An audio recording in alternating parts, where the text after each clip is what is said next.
Welcome to the Founder Experience, where we're charting the unpredictable waters of startup ventures. I'm Nathan Williams. And I'm Alex Gutjahr.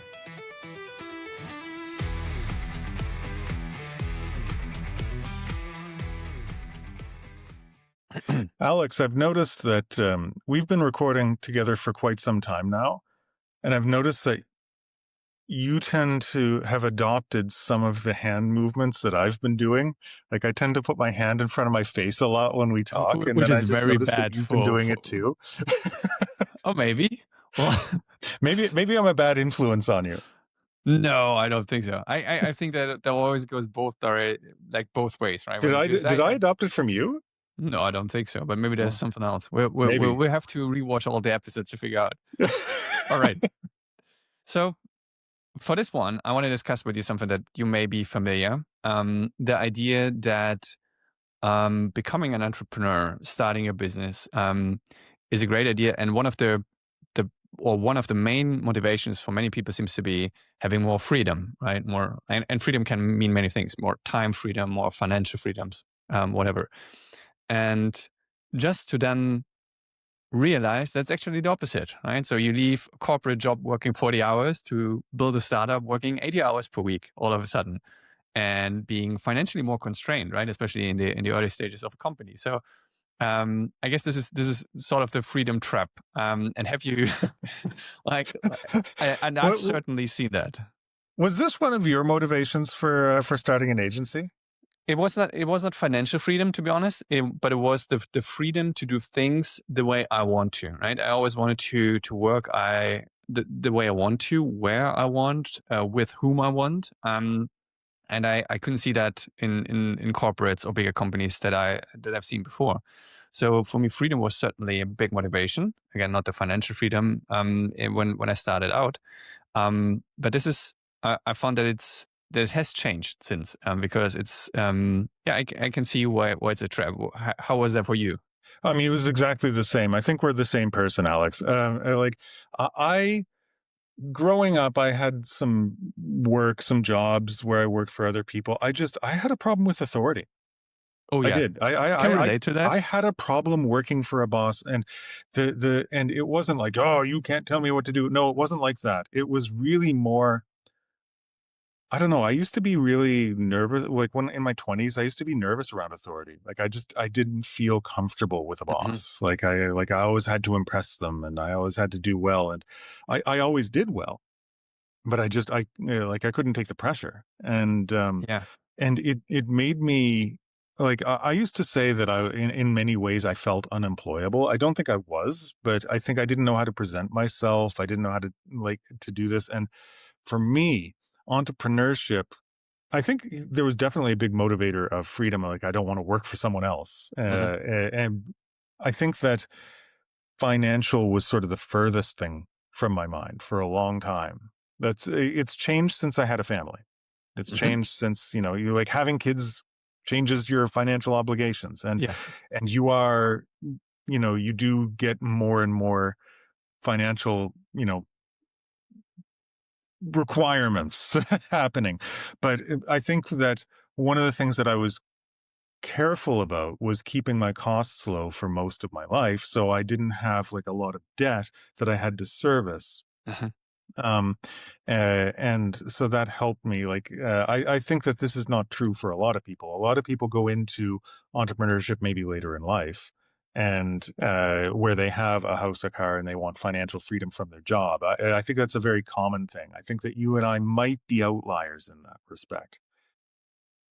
But I totally agree. So especially with the early part that you mentioned, at one point I also figured I'm unemployable, and it may be similar, or that's how I interpret it. It wasn't so much about working with a boss and having to do certain things, but the way, like internally, how I thought I have to act, and it was never really my true self, right? It was like, okay, I'm just bending towards these requirements in this climate, right? Being in a corporate, and then having incentive structure and like all of these things, and I always felt like that's not who I am. And it was never like, I cannot imagine having like a real bad boss ever, right? Or someone really forcing me to do something that I didn't want to do.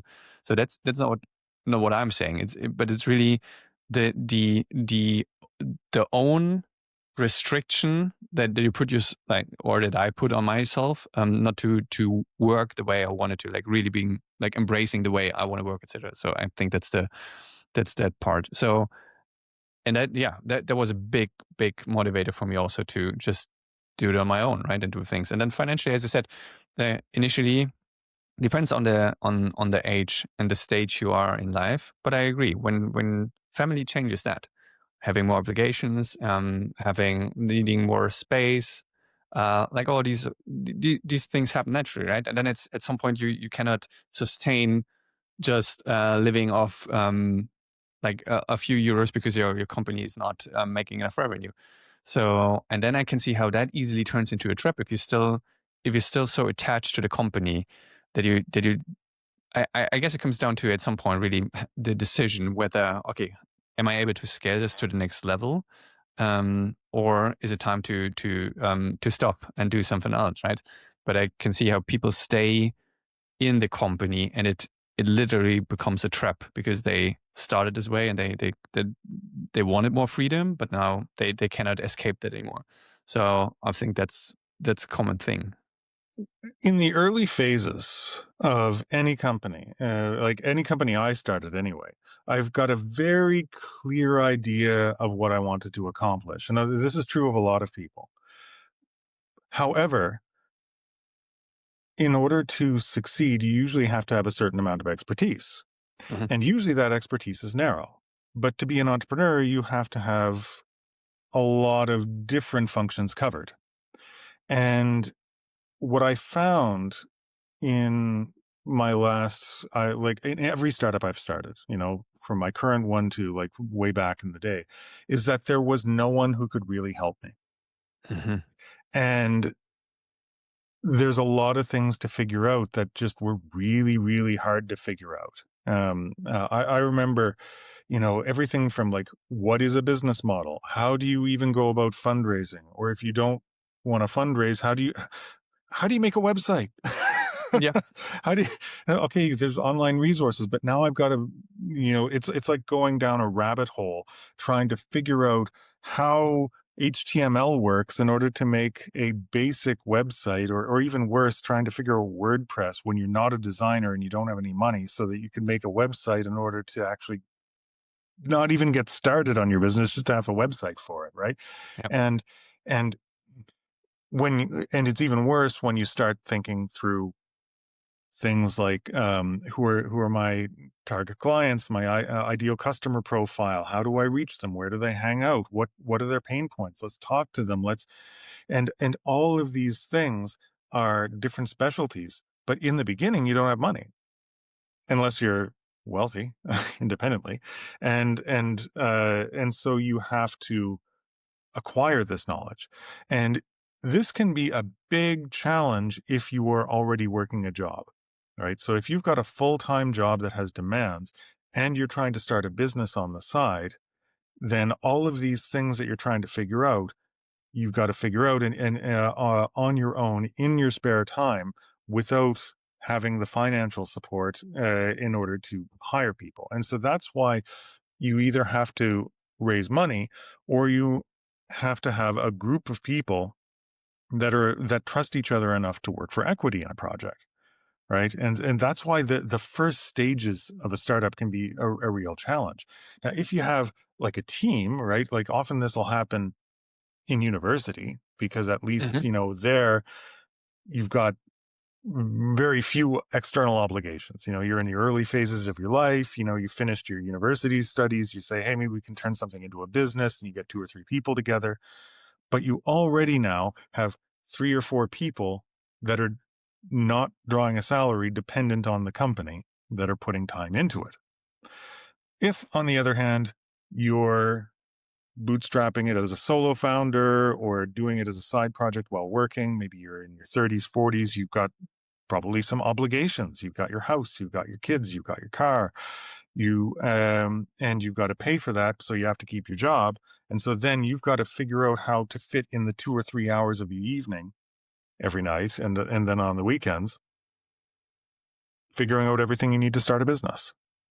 And usually you're not in a position to hire people in those early phases. And you're also not in a position to offer equity, because people only will accept equity if they think something is going to go somewhere. And so if you're a first time founder, especially which is the scenario, right? You're working for a boss and then you're trying to get freedom by not working for a boss. Why would someone think that you were the person who could bring in the money, or to provide stability, or to make this a success? It's not going to be just because it's an idea. It's going to be how it gets executed on. So that in itself adds a huge amount of pressure, because suddenly you've got your own business and it's just you, or you've got your own business and it's four people, and both of those are different levels of of stressful. And it ends up being sort of the opposite of freedom. It's like the coffee shop fantasy that we talked about, Mhm. right? Yeah, so I guess it depends. As I said, depends on whether you start out and you're in a university, right? Then obligations are low. Then usually you don't have family or house or car or what have you, right? So it's easy to bootstrap a business there because ideally your expenses are low. On the other hand, if you have an existing job, then it depends on how, like on the time horizon. And if you feel like, okay, I need to build this business from next month and I quit my current job, then it's a lot of pressure, right? Because then it's really like it has to work one day to the other. Or you have more time, then of course you can fill your evenings with learning or starting to think about what is your business about, how do you want what are you offering, how do you want to fulfill it, like these kind of things. But that's only the conceptual way, right? You can do this in the evening, even the learning part. You can do this in a couple of hours, and then you're free to schedule them in every week. But then as soon as it comes to the delivery part, and that depends on what your business is, right? Do you have to deliver like personally as consultant, etc.? Then that takes way more time, right? And then you start to make the compromises or the trade-offs between your existing job and your new business. I think that's where it's really getting much harder, right? And, like depending on the type of business that you select. And yeah, but at least for a time, you have like two jobs at the very least, right? You have the Mm. existing job, then the additional time it takes to prepare a new business, which takes away time from family, etc. That may also be relevant. And then also with employees, I found that to be a huge, not burden, but a huge responsibility, right? It's for as long as you just doing this on your own, that's one thing. But as soon as you bring someone in and now you are responsible for them and have payroll, that adds a different level of pressure. At least Mm. it has for me. And that's, yeah, that wasn't also, I wouldn't consider this freedom because now you're thinking like you're not, or I didn't think about myself in most situations, especially when in the agency model we had initially, when we didn't have enough revenue, you think about all the people that you have to pay a salary, right? And that's the opposite of freedom. It's also not mental freedom because that's really heavy if you're in that Oh yeah. situation. It weighs on you, right? Because this is not something people do for fun. They need their salary in order to pay their housing, their food, their kids' school. Their lives are based on this now. And as soon as you start hiring employees, it goes from sort of a maybe this will work, maybe it won't, but it only affects me projects, to a Yeah, maybe this will work, maybe this won't, but it'll affect other people projects. And the the pressure in order to make sure that it keeps rolling forward, it becomes high. Now the personal pressure of having to figure everything out yourself drops, right? Because you can hire people that are specialized in tasks. You don't have to be the finance guy, the marketing person, the operations person, the product designer, the delivery person, et cetera, et cetera, et cetera. You can, focus on the roles that you're best at and hire for the rest once your business starts generating enough revenue to support these people. But then you're in a moving car, right? You're in a moving vehicle. You're yeah. building a plane, but you're flying the plane, and you got to keep that plane in the air. And you can't just say, "Well, let's turn the engines off," or well, maybe the pilot will go and take a nap, right? So the plane's still gotta fly. Yeah, though that also is a little bit more freedom, right? Because initially you have to do it all yourself, as you just mentioned, and as you hire more people, that gives you more freedom to focus on other things, right? Like working on the company instead of in the company. So when you have them, that gives you more freedom. But then again, you should think about like everything else that still goes into running a business. And I this is just something that I learned over the last years. All that mental and emotional roller coaster is also something that can reduce your freedom. Because for me, I cannot shut down. Right? For me, there's not. I at 5 p.m. or whatever. I just close the laptop and then it's okay. Now I'm not working. I feel like I'm working all the time. It just depends on what you consider work, right? Thinking Mm, about the business or where to go next. That's also for me, that's also work, right? And especially also writing code for me. The actual writing is not so much the work as it is thinking about what it is that I want to write about or how I want to write it in code. So, and that can happen all day, right? mm. So this is also something to keep in mind. I don't think, especially when you have your own business, or I've never managed to do this, or maybe I don't want to. I'm not sure. But for me, I feel like I'm constantly in the business, right? Thinking about it, and it consumes a lot of my time. And I managed or these days I'm fine with this, the way it works, because I feel like I can still write things down and shut off by doing some other activity that pulls me out of my head. But yeah, it's not coming just back to the freedom idea. It's not that you have a business and then you work the same amount of hours and you make twice the money and it's all sunny days, but you really have to think about what kind of freedom you want. Freedom from working, I don't know, 80 hours. That's depending on your business, probably not going to work at least the initial stages. So yeah, you have to consider all these factors, I'd say. What book was that? Was that? I think it was maybe The Handmaid's Tale, where do you have freedom to do something or freedom from something? Freedom to versus freedom from. Yeah. Um, anyway, that's neither here nor there.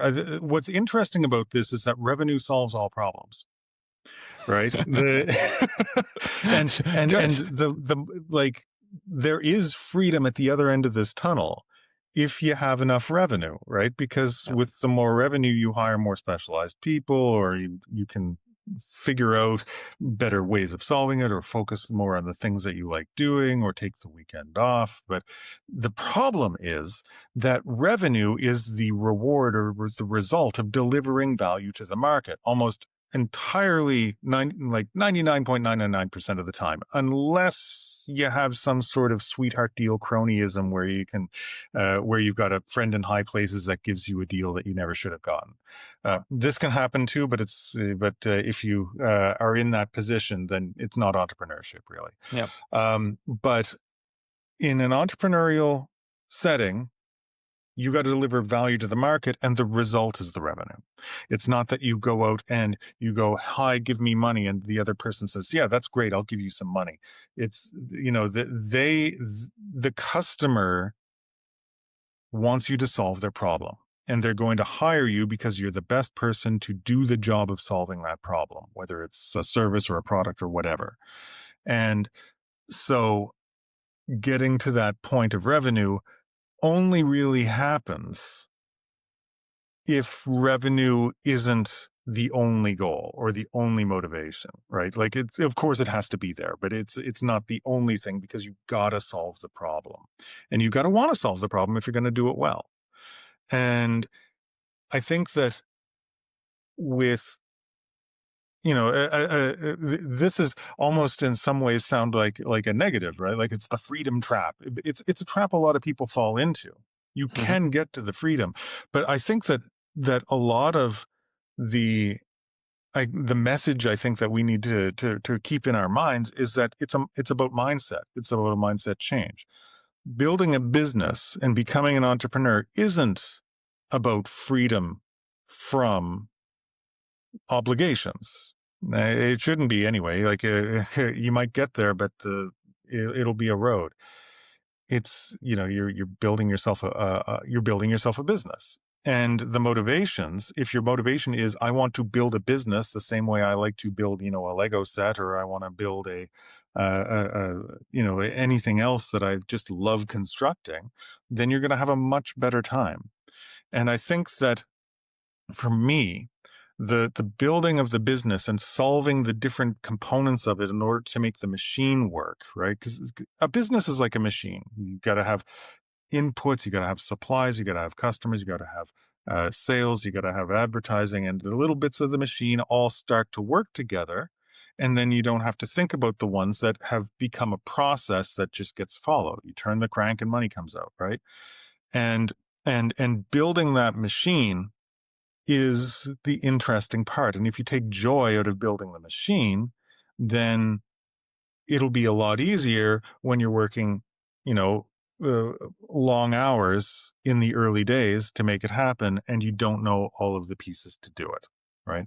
I think like I wouldn't be upset spending 80 hours a week building a city in Civ 5 or building my hobbies or building, anything that you do as a hobby. I wouldn't be upset spending 80 hours a week doing the sports that I love. So, it all comes down to, is the motivation building the actual business? And this is why a lot of the time people who are entrepreneurs don't see it as I'm working an 80-hour week and doing the grind. They see it as, yeah, I'm thinking about my business because I freaking love it. Yep. And it's mine. It's mine and I own it. Right. And it's the expectation that you come in with, right? But if you think, okay, entrepreneurship means making a lot of money, then probably, depending on how you do it. But if you yeah, as you said, if you consider it more as the freedom to do things the way you want it, then you wouldn't consider it business or work all the time, but you're just doing the things that you enjoy doing anyway, right? And then you wouldn't even keep track of time.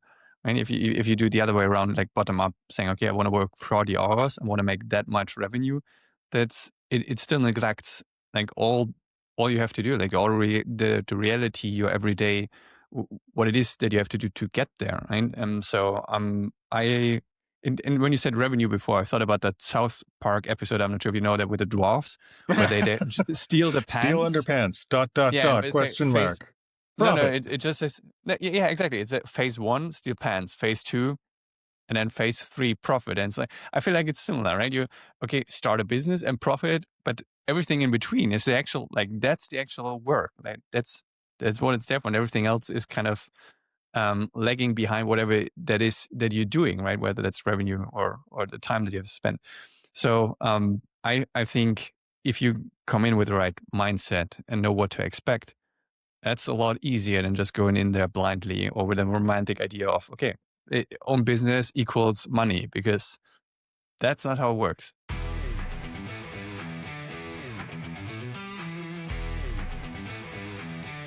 That's it for this episode of The Founder Experience. If you enjoyed it, do us a favor, hit subscribe wherever you are listening, whether that's Spotify, YouTube, or your favorite podcast app. If you've got a second, leave a rating or a review. It really helps. And you can find more episodes and behind-the-scenes stuff on our website, founderexperience.fm. And if you've got feedback or business ideas that you want us to talk about, shoot us a message at hello@founderexperience.fm. We'd love to hear from you. Thanks for hanging out. We'll catch you next time.